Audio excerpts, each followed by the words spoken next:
Je te propose de définir ce mot post-vérité. Qu'est-ce que c'est que la post-vérité?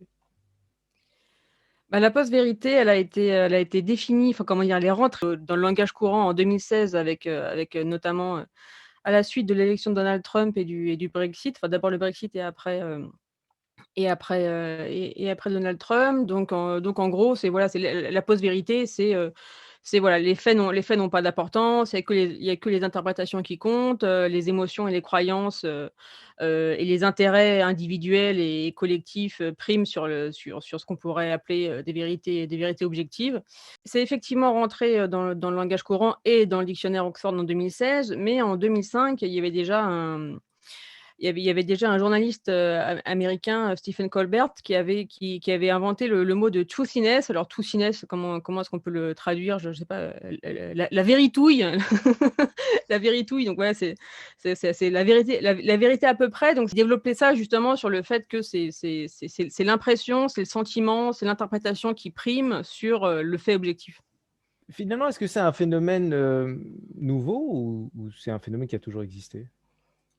Ah non, non, pas du tout, c'est pas du c'est un phénomène qui est pas du tout nouveau, qui a toujours existé. Et pour faire une semi-blague, il y a beaucoup de concepts, psychanalytiques qui n'ont pas résisté à l'épreuve du temps, mais celui-là oui. Donc voilà, la projection, c'est on colle ce qui nous arrange dans les trous, et surtout on comment dire? On projette de nous sur l'extérieur et sur les autres, personnes. On touche un point justement du fonctionnement de notre cerveau, c'est que quand quelque chose de réel, quand un fait, en fait, va contredire une croyance, la croyance ne va pas s'affaiblir, elle va se renforcer.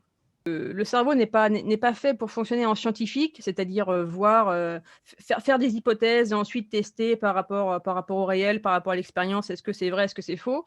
En fait, notre cerveau fonctionne en avocat, c'est-à-dire, notre cerveau est fait, pour